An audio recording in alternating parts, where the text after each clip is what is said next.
SignalGate is trending all across the internet, and for good reason. The editor of The Atlantic received war plans accidentally in a Signal chat, yet he's faced no legal repercussions from the Trump Department of Justice.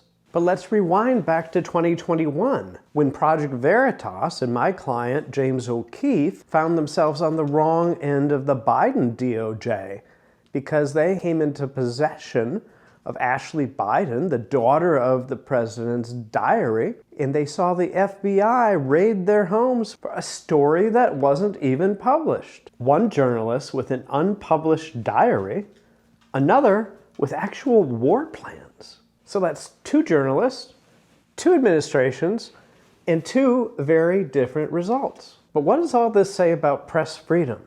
Join me, Ben Barr, a constitutional litigator who's been on the front end of these cases, as we dive into the controversy.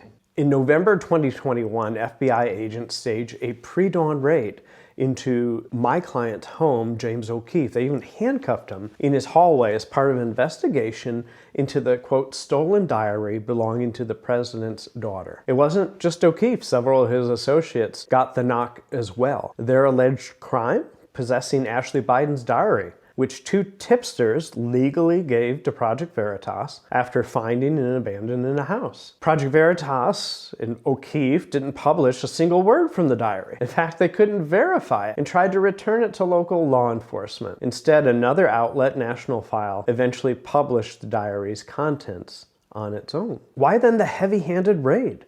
O'Keefe's team is paid for the diary, which is a standard journalistic practice when compensating sources, but maintain that they never stole anything. And there's crucial First Amendment precedent that comes into play. In Bartnicki v. Vopper, the Supreme Court held that journalists cannot be punished for publishing or possessing material obtained illegally by a source, so long as the journalists themselves did not participate in the illegality. As Justice John Paul Stevens wrote, a stranger's illegal conduct does not suffice to remove the First Amendment shield from speech about matter of a public concern. In other words, if James O'Keefe lawfully received Ashley Biden's diary and had no role in any theft, then he was within his rights to have it and even to publish it. Bartnicki's logic is clear. One person's crime doesn't strip a journalist of free speech protection for reporting the truth. According to what's available on the public record, two individuals approached James O'Keefe with a diary, claiming that Ashley Biden left it behind in a home in Florida. There was a written deal that was obtained with the sources who affirmed that the materials were actually obtained lawfully. Veritas proceeded to investigate the diary's authenticity, but ultimately decided not to run the story and turned the diary over to the police. And if that's true, and I believe it is, the FBI's raid looks like a blatant overreach. After all, possessing a newsworthy document, even a stolen one from a third party, isn't a crime for journalists under settled law. It's a textbook case of what should be protected news gathering. Still, the Biden DOJ forged ahead aggressively. They obtained search warrants, confiscated O'Keefe's and his colleagues' devices, plunged into emails, files, combing through records, reporters' notebooks. These are the most sacred items of journalistic privacy and privilege. To this day, James O'Keefe and his colleagues have not been charged with any crime. Years have passed and O'Keefe's own property, including confidential source material, remains in government hands. As I represent James, I've consistently said this is a gross overstep because the First Amendment protects James' news gathering, and the government had no legitimate basis to rifle through his privileged communications and newsroom materials. Indeed, the Privacy Protection Act of 1980 embodies this sentiment, and it bars federal agents from seizing journalists' work product, except in extreme circumstances. So why was O'Keefe and his associates treated like criminal gangsters? It's a question that even some of his critics have raised in public. The ACLU, which often doesn't agree with James, warned that using raids in this case could have serious consequences for press freedom. When even the ACLU is uneasy that the FBI stormed a right-wing muckraker's home, you know something bigger is at stake. So in that case, legal precedent was decidedly on Veritas' side. Charges have never materialized, but the damage was done. and a loud message was sent. Under the Biden administration, a journalist deemed undesirable was treated as a suspect in a federal crime. Government suddenly had access to the information of journalists, insider tips, story leads, critics of the Biden administration. It's hard not to be cynical. Would this have happened to the New York Times reporter who came into possession of, say, Donald Trump's tax returns? The contrast with our next story might just answer that. So let's fast forward to 2025. In a twist of irony, it's now President Trump back in the White House and a liberal publication sitting on explosive information. Here's what went down. A group of Trump's top national security officials decided to coordinate urgent military plans over an encrypted app, Signal. Incredibly, they accidentally invited Jeffrey Goldberg, the Atlantic's editor-in-chief, into that private Signal group. Goldberg was suddenly looking at live U.S. war plans in Yemen, complete with precise targets, weapons, timing of an attack. I didn't think it could be real, Goldberg later wrote. Then the bombs started falling. The Atlantic promptly published its scoop, dubbing it SignalGate. They even released screenshots of the officials' text, the war planning information, arguing there was a clear public interest in exposing how casually Trump's team shared sensitive war plans on an unsecured channel. In those texts, Defense Secretary Pete Hegseth laid out exactly when fighter jets and drones would strike and what munitions they'd use. Now, based on what you've heard about James O'Keefe, you might expect the government to come down like a ton of bricks on Mr. Goldberg. This wasn't a misplaced diary. These were active military operations. Indeed, Washington went into a frenzy, but notably not against Goldberg. Military brass were mortified that an outsider had seen plans for bombing before even the pilots did. What was the Trump DOJ's response? There were no FBI raids, no subpoenas, no agents carting off Goldberg's laptops, phones, and notes. In fact, President Trump himself downplayed the incident, calling it not really an FBI thing. President Trump, let me applaud you. Free speech is certainly not an FBI thing. He treated it as a tech security glitch, asking for an inquiry into how an uninvited member got into the chat. But he's indicated no interest in investigating a journalist who received the information. The Justice Department filed suit. Goldberg was never threatened with legal action. But is it that clear legally? The Atlantic's editor may have ticked several boxes of serious federal violations. Let's examine a few. Now, the first is the Espionage Act, 18 U.S.C. 793. I advise many undercover journalists across the country on very highly sensitive and controversial operations, and this is one that pops up. It's a World War I era law that makes it a felony, punishable with 10 years in prison, to mishandle national defense information. And once Goldberg knew the plans, the law could apply to him if he willfully retained or communicated them further. The messages included details clearly relating to the national defense, like strike timings, targets, exactly the kind of information the law is meant to protect. Here's another one that comes up frequently with my clients: the Computer Fraud and Abuse Act, 18 U.S.C. 1030. The Computer Fraud and Abuse Act is an anti-hacking law, and it broadly criminalizes unauthorized access to computers or networks. Could lingering in a private Signal chat you know you shouldn't be in be considered unauthorized access to a protected communication? Some prosecutors are willing to push the law to say yes. No one ever gave Goldberg clearance to access military planning discussions on a device, and one could argue that he exceeded his authorized access once he knew he shouldn't be part of that discussion.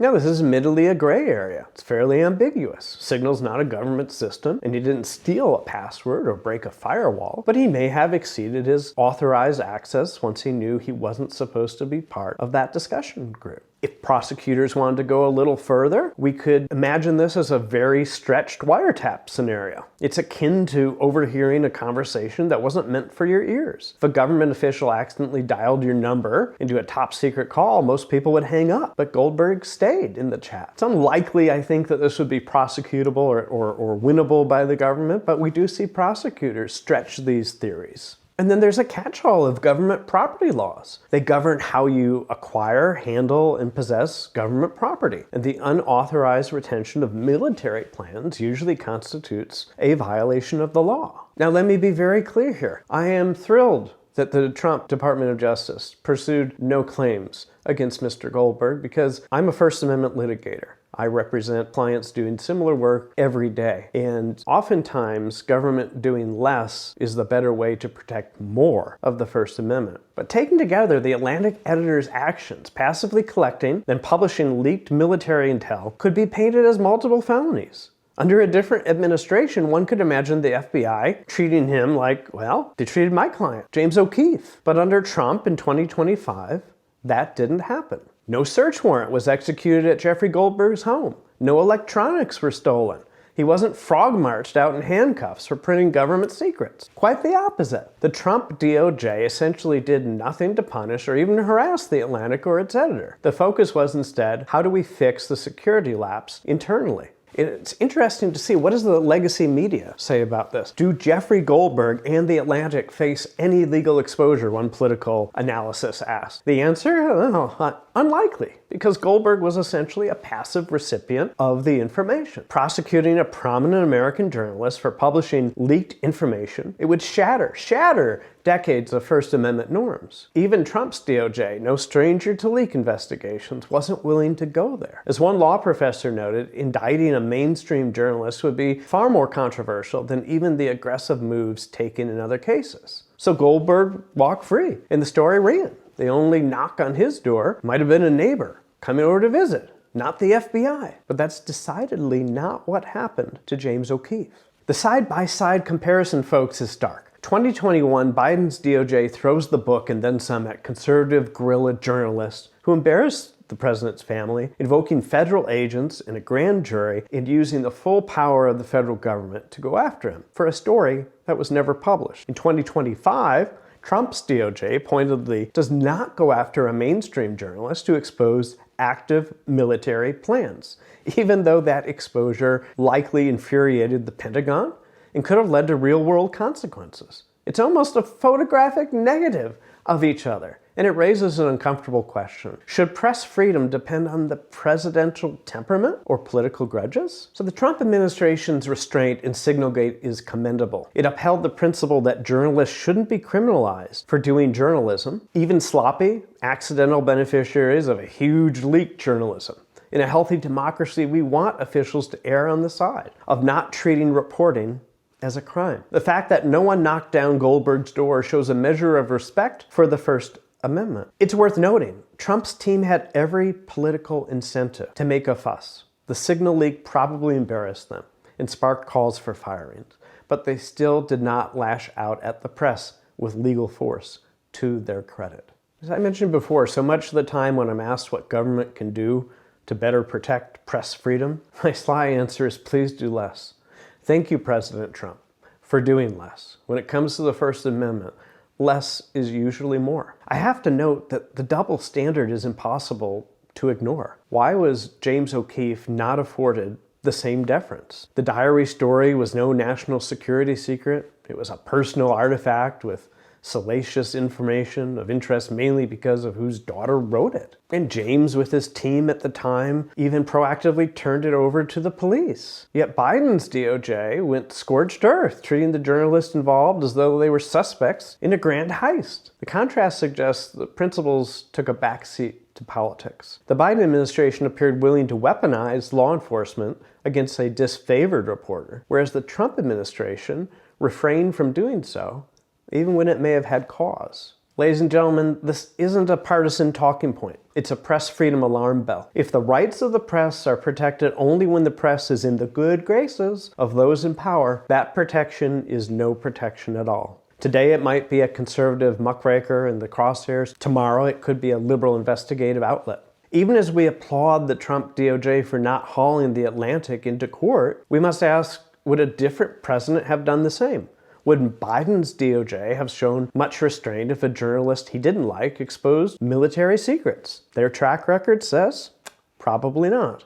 These what-ifs are chilling because they imply the First Amendment is only as strong as the whims of whoever occupies the Oval Office. That's not how the First Amendment is supposed to work. The bottom line, press freedom can't be a fair weather principle. It has to hold even when the reporting is inconvenient, embarrassing, or conducted by someone you loathe. The Biden Justice Department's pursuit of James over Ashley Biden's diary, raiding himself and journalists instead of subpoenaing or simply asking questions, looks for all the world like a politicized hit, the very kind of thing that makes a mockery of justice. The Trump Justice Department's handling of SignalGate, in contrast, shows an understanding that criminalizing journalism is a line that shouldn't be crossed, even when it hurts. At the end of the day, the dramatic contrast lays a bare truth. The vigor with which laws are brought to bear on the press should not depend on which journalist involved or who's named as president. If it does, that means the law is being used as a cudgel against opposition voices, a hallmark of banana republics, not the United States. We can do better than this. The American people deserve a consistent standard. Right now, we have two extremes. One administration that arguably overreached in attacking press activities, and another that exercised restraint. The former set a dangerous precedent, the latter a reassuring one. But relying on the goodwill of officials is a perilous way to protect fundamental rights. In our hypothetical perfect world, the First Amendment would have prevented the 2021 raid and any thought of 2025 prosecutions. It would apply to all journalists, not just the ones a given administration likes. As viewers and citizens, we should demand that kind of consistency. Because if we allow a precedent where diaries can lead to dawn raids, while war plans lead to shoulder shrugs, what message does that send? It tells government officials that press freedom, it's an optional luxury, a privilege extended to friends and denied to enemies. And that's the recipe for tyranny. Bold questions should be asked. Why were James O'Keefe's First Amendment rights less respected than Jeffrey Goldberg's? Is it simply because one targeted President Biden? If so, we're looking at justice that's not blind, but glaringly partisan. The framers of the Constitution didn't include freedom of the press as some cute suggestion. They meant it as a bulwark against this very kind of politically motivated repression. In the court of public opinion, the verdict is still out. But the evidence is clear as day. The Biden DOJ's pursuit of James O'Keefe over the Ashley Biden diary, raids, seizures, mounting legal fees, years of limbo with no charges, stands in sharp contrast against the Trump DOJ's treatment of Jeffrey Goldberg. This gap reveals a troubling politicization of law enforcement under the Biden administration toward a journalist it just didn't like. It shows how the powerful can flex the law when it suits them. And it leaves us with some cliffhanger. Next time a bombshell story breaks, will the reporter be treated as a criminal or a constitutionally protected messenger? The answer shouldn't hinge on who they are or what guy is in charge, but recent history says it probably will. The protection of the press, by extension the public's right to know information, cannot be left to the mood swings of presidents. It must be enshrined in an unwavering principle, or else we will risk losing it. The tale of these two cases, the Biden diary and the Signal chat, is more than just some curiosity. It's a warning. Press freedom in America remains precious, but also precarious, living on precedent and norms that can be honored or ignored. It's up to all of us to insist the First Amendment means something, no matter who the reporter is, no matter who the president is. Only then will dawn raids for diaries and scandals like SignalGate elicit the only appropriate, uniform response from government. Restraint, adherence to the law, respect for the role of a free press across the board. Folks, I'm Ben Barr. I hope you're enjoying my commentary. Be sure to subscribe, like, and tune in next time where we jump into yet another constitutional controversy.